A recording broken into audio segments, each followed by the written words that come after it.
sa mundong ito, laking tuwa ng magulang mo, at ang kamay nila ang iyong ilaw.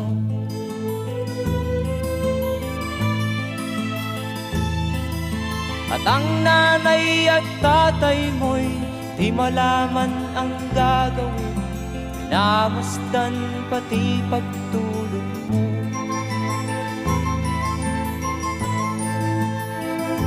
At sa gabi nagpupuyat ang iyong nanay sa pagtimpla ng gatas mo.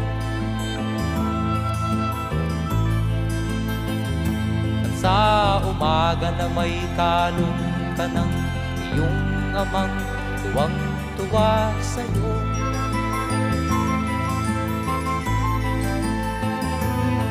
Ngayon nga ay malaki ka na, nais mo